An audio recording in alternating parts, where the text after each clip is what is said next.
So I hit record. Hi. Did you already start? I did. What do you want to do? No, that's good. So I had to do my own things. Alicia Awesome. McKim. I'm an artist and an art educator. Isn't it your own calligraphy work? Yes. Oh, absolutely. Fantastic. Yeah. No, my brush pen wasn't working really well. It's a little too brushy, but hopefully you can read it. That looks wonderful to me.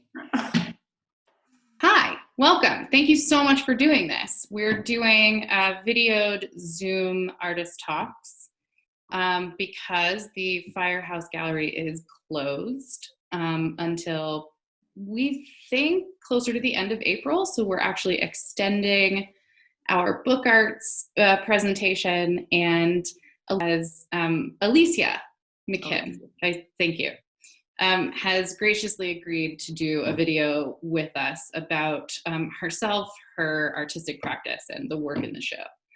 And so thank you, Alicia. So you've actually been giving me tips on how to address this process because you're an educator and you've been doing a ton. Just in the last 2 weeks. You are in Denver, so actually pretty local, and you teach at the Rocky Mountain College of Art and Design. That's correct. And you are a printmaker and book artist. One of our first questions is how and when did you decide to pursue a career in the arts, and when did you know that you were going to be an artist? Boy, I probably, as soon as I picked up a crayon, I pretty much knew that that was my life's work. I just started at a very young age, drawing, painting, doing whatever, painting my walls, making books. I actually started making books at a very young age. My mother has books from as early as probably first grade that I made. So I was always doing that sort of thing, and went to art school when I got out of high school, and got out of school and just kept on going. And I was a calligrapher for about 20 years, actually, and had a full-time business here in Denver for about 20 years before finally moving more into just working strictly fine art. So how did you transition into teaching? I've always taught. I've always loved to teach, and I just knew that was going to eventually happen. I actually went to graduate school, sort of, they call it a mid-career graduate school. So I was an older student and very appreciative of my education at that point. So, and I actually didn't start teaching full-time until I got out of graduate school. There's an interesting thing that I have noticed in that some of the coolest art that you see comes from educators, because you're constantly sort of solving problems in conjunction with other people and with a variety of challenges. How has your teaching affected the work that you're making now? I think it always affects my work. I love, I'm a very lucky person. I'm an art educator. I'm around art all the time. I work at a college that is all about art. Those students do get a BFA so that they also have the liberal arts and the other things that are involved, but it's all geared towards art. So I'm just constantly immersed in it. And like the piece that I just created for the book show was also based on, it really started from a class that I was teaching. And I've actually, the last 3 major works that I've done have been on this same idea of information visualization and collecting data, and then how do you present that data. But as a fine artist, of course, I kept trying to keep the data straight and readable, and you could tell what it was, and yet it kept getting convoluted and complicated, and just made me finally realize, especially by the time I got to the book, that you just have to, everything is so together and combined into one thing. It's also tightly woven that it was hard for me to separate everything out, like going to school and being in the studio or, being with family. It just all sort of melded together. And all of the last 3 pieces that I did, it is based on all this data that I collected on myself, but in the end, it's all kind of just this visual midrash. It all just kind of gets put together. And you find the words, some of the words are more like tightly printed, and some of them are more spaced out. Is that an effect or an illustration of the amount of time? Actually, that was more just, everything was sort of arbitrary, how my registration was, how I worked with everything. All the letters are actually very spaced out when I first print them. Ooh, do I have a visual effect? Yes. Yes, I do. This is really, this just fell off my wall. So they were all pretty straight, you know, this far apart, like this right here. But then they were just continually, I was just continually overlapping them. Let's see, visual aid right here. Yes. So just on the wall, you can see, you know, these are the outtakes. These didn't make it. There we go. They didn't make it. But again, you can see that some of them are more open here and some are just heavier. And I really just kept printing and reprinting, and until each one felt like it was ready, it was done. So they were all very spaced out, you know, and very carefully spaced out because they teach typography. So they have to, you know, have that perfect spacing between them. But in the end, you know, it's just all so complicated. And that's the way life is, right? You know, sometimes you're like going 100 miles an hour and you can't see straight. And sometimes everything just slows down to this very, you know, wonderful pace. Mm-hmm. And so I think that's what I was trying to reflect here, was just, you know, pace. Fantastic. And frantic and life. Yeah. So you're in your studio. In my studio. Can I see those presses? Show me those goods, man. It's a little hard to see, I suppose, but there's this is a Takach press. It's an intaglio press, and that's actually how I printed everything. This is I don't know if you can see this. Yeah, you can. This is a 1948 Vandercook press, number 4, and I'm very proud of this thing. I've had it down here in the studio for about 25 years, and it's a real workhorse. But as I mentioned in my artist statement, the wood type I was using, that press bed, you know, it's a pretty good sized press bed, but it wasn't long enough for some of the words that I had. So I wound up having to go to the intaglio press back here, and I made everything. Then I just had to, I printed out all the letters from the wood type, and then I scanned them, and then I used a laser cutter to print them out, to cut them out of acrylic. And then from there, I laid them out onto large, and I don't have them handy, and I'm kind of showing you size is huge. They're very large, and then just printed with those. So I'm picturing, you know, a storage bag of acrylic letters somewhere. Kind of, yeah, they're just laying around out there somewhere, just like that. Oh, that's so cool.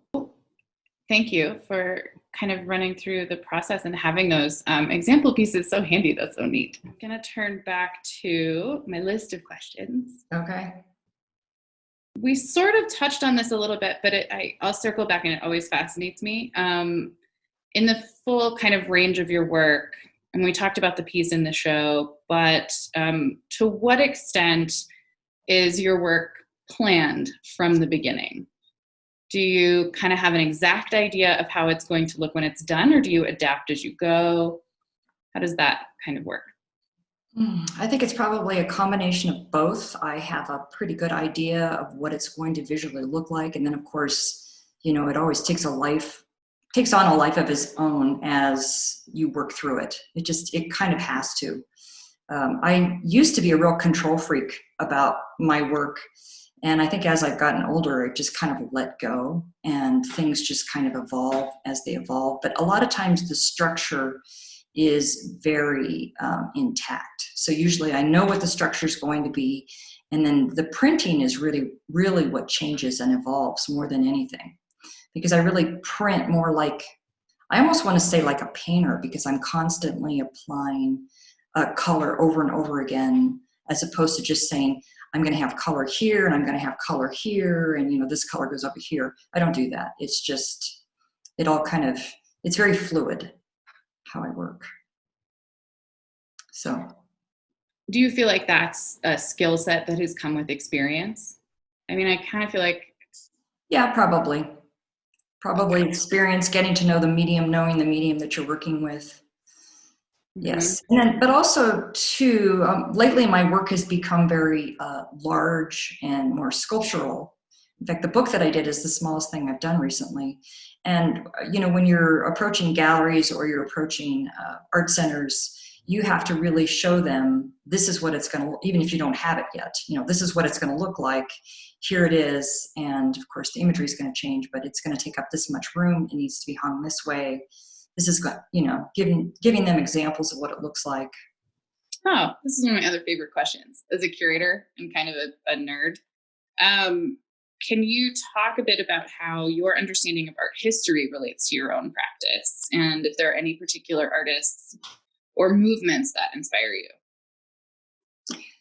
I would have to say probably the Dadaist movement. Okay. Mostly because at that point in time, you know, things were really changing for printing, for printmaking, for type, for typography, graphic design was really changing, and they were really influenced.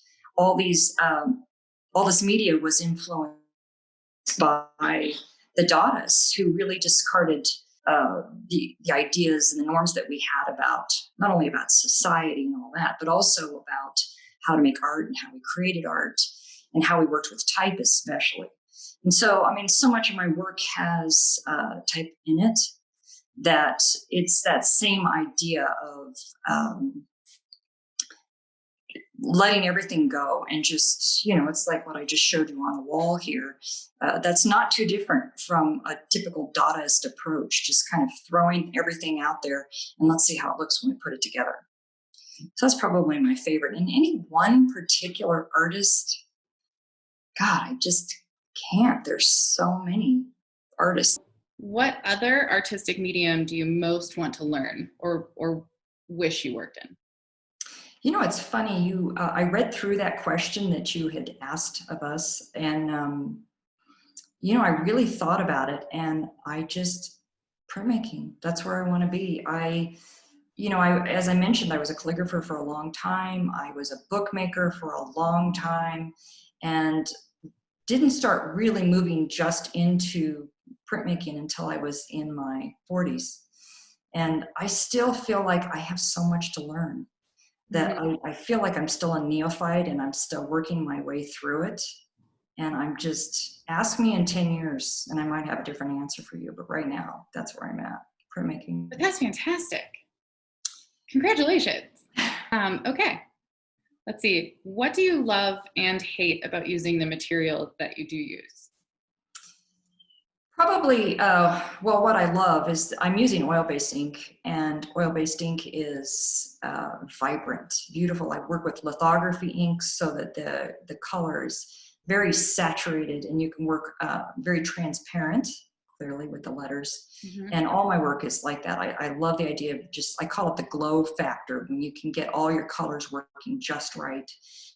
And when they come together and they overlap and you're getting new colors from it, everything kind of glows, it kind of moves forward. And um, that's what I'm, you know, going for. That's what I love about it. What I don't like about oil-based ink is the toxicity. Mm. I try do non-toxic practices all the way through, cleaning with baby oil and cleaning up with simple green and all that stuff, but you're still working with a relatively toxic material.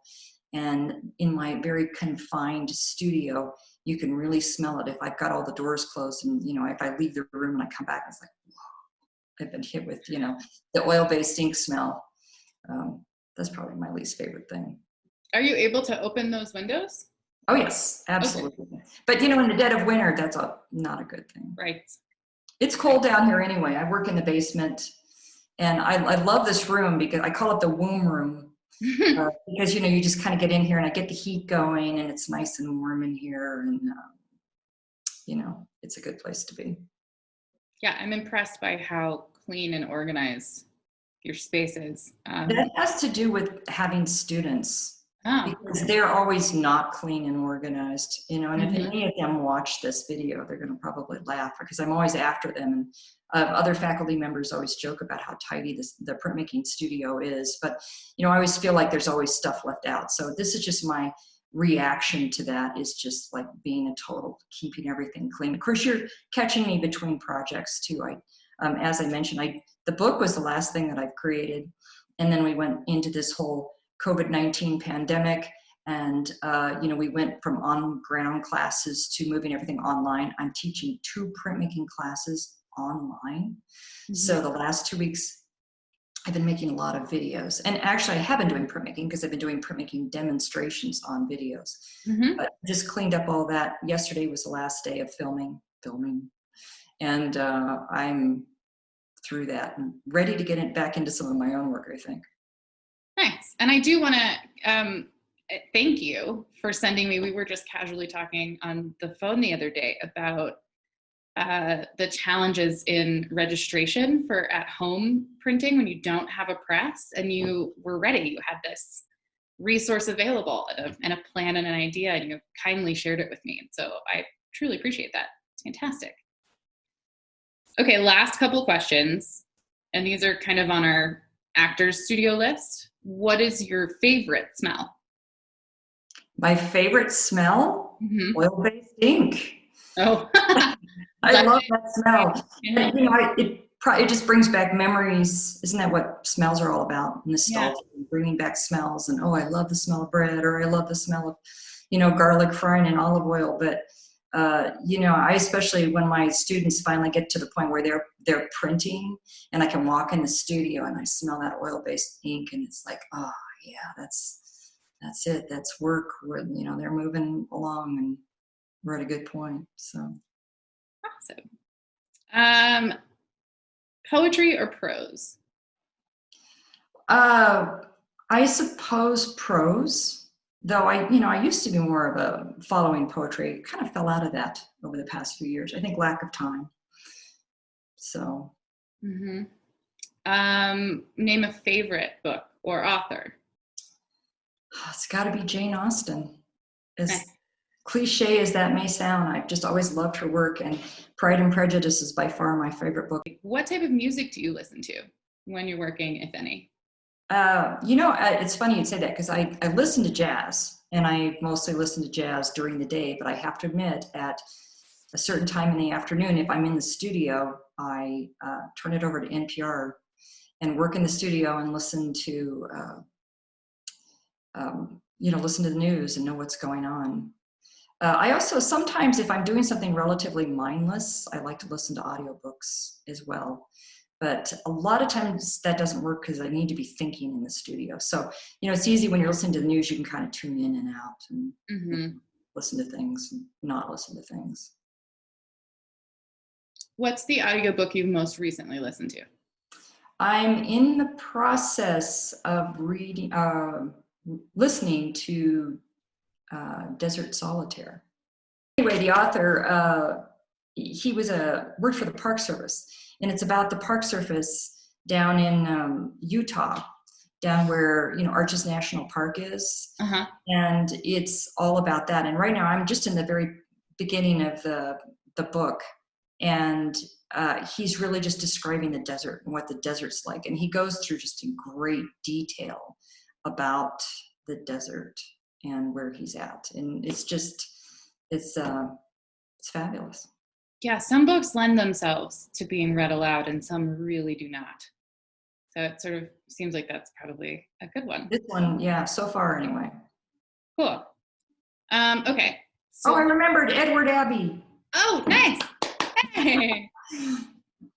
This is going to be fun to edit. I'm thinking about it now. Like, man, there's so many of these things where I just kind of babble a little bit. And I'm like, okay, circle back. Which is funny because in the gallery, when I put a beer in everyone's hand, that's fine.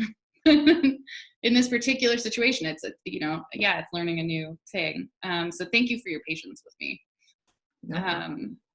So let's see, what else? What am I missing? What am I missing that I wanted to ask you? Oh man, yes, I want to ask this of every printmaker all the time. What is your favorite type of paper?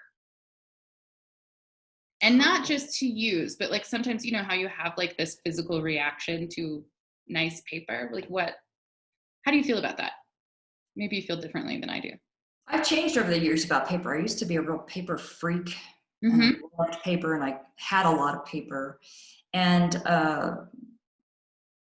I've really narrowed it down. I really pretty much work on just 2 types of paper right now, which is Reeves BFK, which is a very boring printmaking paper, but it does everything I want it to do. Oh, Arches 88, that's another one I really like. But these are just papers that I can kind of, especially the Reeves, I can really use and abuse and keep printing over and over. But I've been printing more lately on a Kozo-based paper. I like Kozo papers a lot. I believe it's called Nishinushi. And I'm probably going to get slaughtered for that one because I think that's not correct. But it's just a Kozo paper that's just lovely to print on. In fact, no, the book is not printed on that. That was a Kozo paper. Such an in-depth and extended kind of a career getting to where you want to be in the work that you're producing. What is it that continues to hold your attention, that continues to engage you about being an artist? Boy, for me, it's being in the studio is, you know, we live in a time where everything moves so fast and you're just constantly inundated with information, visual information. We have our cell phones, we have, you know, our computers, we have the internet, we have everything. Mm-hmm. And what I love about art and being in the studio is that I'm forced to be in the moment. I have to be there. I have to think about this. We were discussed music or audiobooks, but really when I'm in the studio and if I'm really printing and working away, I have the background music on, but I don't really pay attention to it. It's there. It feels good. I told you about my womb room. I'm in that space and I'm totally focused on this one thing. It's that one thing. And I can only compare it to probably meditation. I think practicing art is a lot like meditation, where you're in the moment, you just focus on that one thing and you let everything else go. And to me, that's when you've just hit that special moment, when you're in there and like 5, 6, 10 hours fly by and you just go, wow, you know, I just did all this in this time. And every time I finish, that's how I feel, you know, when I walk away from it. And, you know, being a teacher, I think it's especially important for me because I'm out with people all day long. So a lot of people have asked me, why don't you have your studio outside your home? You know, get in a building with a bunch of other artists. And I actually like coming home and being down here and it's quiet and I'm away from everyone and no one's, you know, interrupting me. And it's total me time. I hate to say that word, it's kind of cliche, but it's just that time to be alone and focus. Yeah. Okay. So when you do work on your own project again, do you have any kind of seeds of an idea of what it is you're planning to do next? Yes, absolutely. I know where I'm going. I know what probably the next 2 years where I'll be working down the line. So, and I'm very excited about that. Already starting to do the research. I do a lot of upfront research, and which is something I'm always trying to instill in my students if they're watching. You know, that you do a certain amount of research before you actually jump into what you're doing. So, yeah, I'm there. Well, Just got to find the time, got to squeeze it in between, you know, all the meetings and class time and everything else that happens. Great. We look forward to seeing it. Thank you. Sounds good. All right. Okay. Thanks, Alicia. Okay. Thank you. Bye, Brandy.